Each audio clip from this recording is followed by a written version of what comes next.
الرحمن الرحیم، السلام علیکم، صبح بخیر اور خوش آمدید مارننگ وتھ فرا میں۔ دعا اور امید یہی آپ جہاں کہیں ہیں بالکل ٹھیک ٹھاک ہوں، زندگی مزے، سکون اور خیریت کے ساتھ گزر رہی ہو۔ ایک ریسرچ جو کہ پچھلے دنوں ریفرنسز میں ہم نے اس کا ذکر کیا، لیکن کبھی تفصیل سے آپ کے ساتھ شیئر کرنے کا موقع نہیں ملا۔ مکمل تفصیل کے ساتھ تو ابھی بھی میں نہیں بتا سکتی، لیکن بہت تیزی کے ساتھ آپ کو اس کے بارے میں بتاتے ہوئے ڈاکٹر اسٹیفن کارلیون ایک ایسے شخص تھے جو کہ رہے ہیں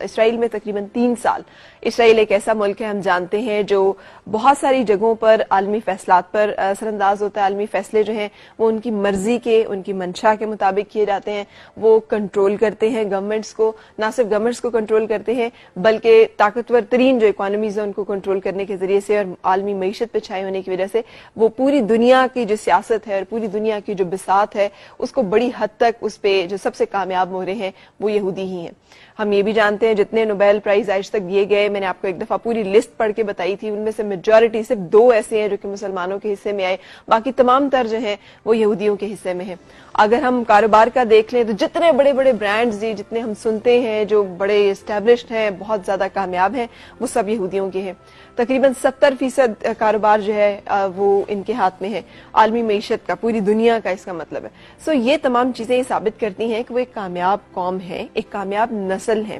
ایسی کچھ ان میں گن، ایسے کچھ ہنر، ایسے کچھ وصف ضرور ہے جس کے بنا پر وہ پوری دنیا میں اپنی طاقت کا، اپنی قابلیت کا لوہا منواتے ہیں۔ ڈاکٹر اسٹیفن کارلیمن جب 3 سال کے عرصے میں وہاں پر رہے اپنے مختلف پروجیکٹس میں، تو اس میں ایک انہوں نے یہ بھی کیا، انہوں نے آبزرو کرنا شروع کیا کہ آخر وجہ کیا ہے، آخر ایسی بات کیا ہے، کیا یہ اللہ تعالیٰ کی طرف سے ہی ان کو بلیسڈ ہیں کہ اتنے ذہین ہیں، یا اتنی قابلیت ہے ان میں کہ ان کو کوئی ہرا نہیں سکتا، مات نہیں کر سکتا، جس میدان میں ہم دیکھیں یہ چھائے ہوئے ہیں، اور یا پھر اس کی وجہ کچھ عوامل ہیں، کچھ ایسی خاص باتیں ہیں جو کہ ان کی طرز زندگی میں، جو ان کے طرز فکر میں، جو کہ ان کے لائف سٹائل میں شامل ہیں، جس کی وجہ سے ان لوگوں کے اندر وہ صلاحیتیں پیدا ہو جاتی ہیں۔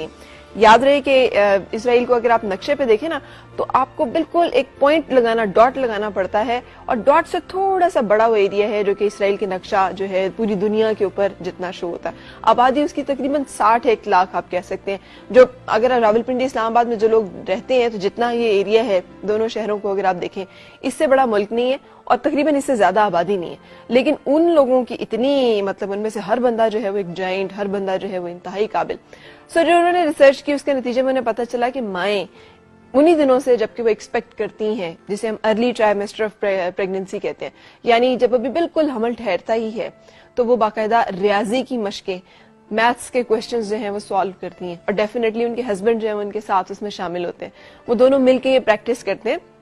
اور یہ پریکٹس بالکل اس طرح سے کی جاتی ہے کہ جس میں بولا جاتا ہے کہ یہ ہو تو کیا بنے گا، اور یہ جسے ہم مینٹل میتھ بھی کہہ سکتے ہیں، اور اس طرح کی بہت ساری اور ڈیفائسڈ ایکٹیویٹیز ہیں جو کہ وہ لوگ کر رہے ہوتے ہیں،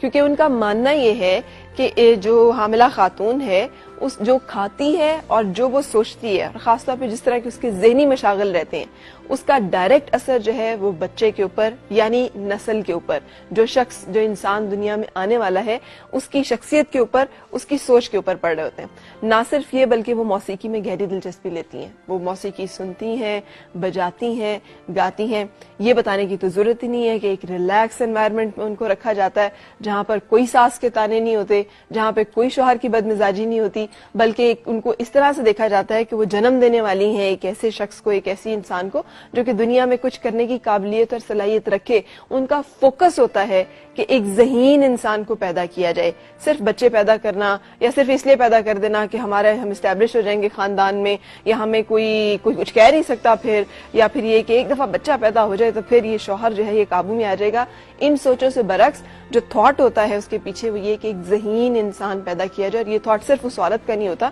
بلکہ اس پورے خاندان کا مطمع نظر جو ہے وہ یہی ہوتا ہے۔ سو اسی کو جب وہ سامنے رکھتے ہیں اور ان کے ٹارگیٹ اور ان کی سوچ بالکل کلیئر ہوتی ہے تو کھانے پینے کے اوپر بھی خاص دلچسپی اور خاص توجہ دی جاتی ہے۔ حاملہ خاتون کی خوراک جو ہے وہاں پہ زیادہ تر بادام، دودھ، اور کہا جا رہا ہے کہ مچھلی اس میں شامل ہوتی ہے، اور یہ کھجور، یہ تمام چیزیں وہ ہیں جو کہ وہ بہت شوق سے اپنی خوراک میں لیتی ہیں۔ دوپہر کے کھانے میں مچھلی بہت شوق سے کھاتی ہیں، کیونکہ یہ بھی ان کی ریسرچ جو ہے وہ ثابت کرتی ہے کہ مچھلی جو ہے وہ ذہنی نشو و نما کے لیے بہت زیادہ ضروری ہے۔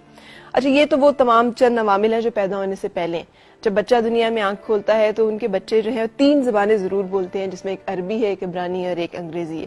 ہر بچہ جو ہے اس کو جو ایکسرسائزز یا جو ان کی گیم یا ایکٹیویٹیز کہہ لیں یہ ہمارے لیے ہیں, یہ گیم بوائز اور یہ کارٹون نیٹ ورک اور یہ فلان اور ڈھمکان, ان کے بچے یا تو زیادہ تر تیر اندازی کرتے ہیں, شوٹنگ کرتے ہیں, یا دوڑ کی جو مقابلے ہوتے ہیں جس میں جسمانی فزیکل فٹنس جو ہے اس کے اوپر, اور خاص طور پہ تیر اندازی اور شوٹنگ کے بارے میں ان کا یہ کہنا ہے کہ جو لوگ ان ایکٹیویٹیز میں رہتے ہیں ساری زندگی ان کے فیصلے, ان کی ججمنٹ اور ان کے اندر ایک خاص طرح کی طاقت اور ایک خاص طرح کی صلاحیت جو ہے وہ پائی جاتی ہے. اچھا پھر اس کے علاوہ یہ بھی ذہن میں رہے, ہم نے گھروں میں بڑا عام دیکھا ہے نا, اور سگریٹ نوشی پبلک جگہوں پہ حکومت نے منع کر دی ہے,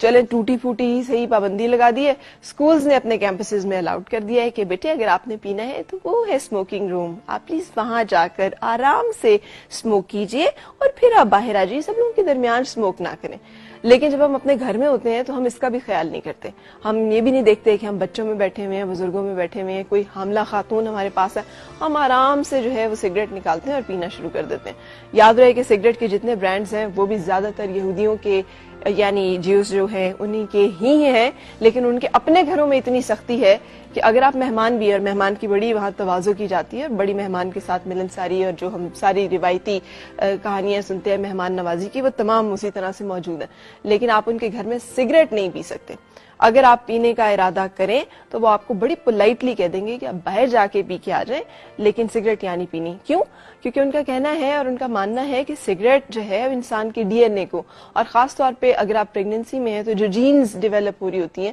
ان کے اوپر ڈائریکٹلی اثر انداز ہوتی ہیں اور اس کو تباہ کرنے میں بڑا اہم کردار جو ہے وہ ادا کرتی ہیں. اچھا اب اس کے بعد جب بچے پڑھنے کی اسٹیج پر آتے ہیں تو کلاس اے جسے ہم کہتے ہیں 6 گریڈ کہہ لیں یا تقریباً 8-10 سال کی عمر کہہ لیں, جس میں ہم ابھی بچوں کو 1+2 2+4 یہ ساری چیزیں جو ہے وہ پڑھا رہے ہوتے ہیں, یا کانسیپٹس یا کانسیپچل میتھس جو ہے اس کو لے کر چل رہے ہوتے ہیں, وہ کاروباری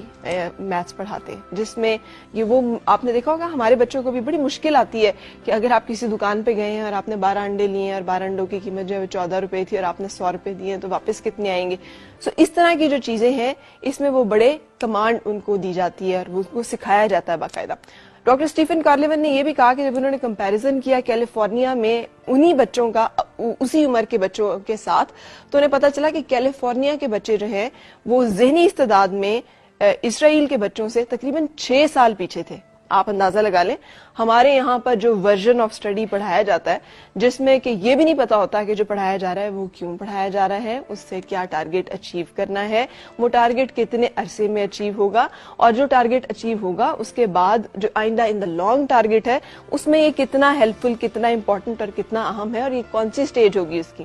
ہمارا جو نظام تعلیم ہے وہ ماشاءاللہ باہر سے اچانک کچھ ایکسپرٹس آتے ہیں جو ہمیں بتاتے ہیں یہ چند چیزیں نکال دیں, یہ چند چیزیں ڈال لیں, اس سے کہ یہ چند چیزیں پڑھ کے جو ہے نا وہ ہمارے مفاد پہ ذرا زد پڑتی ہے. وہ اس لحاظ سے اپنے بچوں کو لے کر چلتے ہیں. پھر اس کے بعد جب بچے یونیورسٹی لیول پہ آتے ہیں, ہائی اسکول میں ہمارے یہاں نا آرٹس پڑھنا, وہاں سائنس کے مضامین کے ترویج ان کے اوپر فوکس کیا جاتا ہے, کوشش کی جاتی ہے بچے زیادہ سائنس کے مضامین جو ہیں وہ پڑھیں. یونیورسٹی میں جب وہ آتے ہیں تو وہاں پر چند چیزیں جو ہیں ان کے اوپر خاص طور پہ فوکس کیا جاتا ہے. ایک تو یہ کہ آخری جو چند سال ہوتے ہیں اس میں کاروبار کو اسٹڈی کرنا, بزنس کو اسٹڈی کرنا جو ہے وہ بہت اہم ہے, اور ان لوگوں کو پاس کیا جاتا ہے, گروپس بنائے جاتے ہیں جو اختراعی اور عملی منصوبے بنائیں, پروجیکٹس ڈیولپ کریں. وہ گروپ کامیاب ہوتا ہے جو تقریباً $10 تک کا $10 لاکھ میں لکھا ہوا ہے, ہاں $10,000 تک کا منافع جو ہے وہ کم از کم کماتا ہے. سو وہ لوگ صرف ڈگری گرانٹ کیے جاتے ہیں. ہم پھر حیران ہوتے ہیں کہ یہ لوگ کیوں دنیا کی معیشت پہ اور کاروبار پہ چاہے, جبکہ ہمارے ہاں ہر بچہ جب پڑھ رہا ہوتا ہے کسی کے بھی ذہن میں کاروبار کرنا یا کاروبار میں کامیاب ہونا نہیں ہوتا. 100% اگر لوگ پڑھ رہے ہیں تو اس میں سے 90% 95% جو ہے وہ کسی نہ کسی نوکری کی خواہش جو ہے یا کسی نہ کسی نوکری کو ٹارگٹ کیے ہوئے ہوں گے. اسی لیے یہ بہت امپاورڈ لوگ ہیں, ان کے اوپر کوئی بھی غلبہ جو ہے, یہ امپلائرز ہیں, ہمیں ان سے نوکری چاہیے ہوتی ہے اور چاہتے نہ چاہتے ہوئے ہمیں ان کے ایجنڈا اور ان کے اصولوں اور ان کی باتوں کو ماننا پڑتا ہے. اچھا پھر اس کے بعد جب ہم آتے ہیں, انہوں نے اپنا ایک اسٹیبلش کیا ہوا سوشل سیٹ اپ بھی. نیو یارک میں اگر آپ جائیں تو ان کا ایک سینٹر ہے جہاں پر کہ لوگوں کو فری آف کاسٹ, جسے کہتے ہیں بلا سود قرضے وہ دیے جاتے ہیں. اگر فرض کیا ہم میں سے کوئی جیو ہے اور اس کے پاس ایک اچھا منافع بخش آئیڈیا ہے, وہ لے کر وہاں پر جائے گا,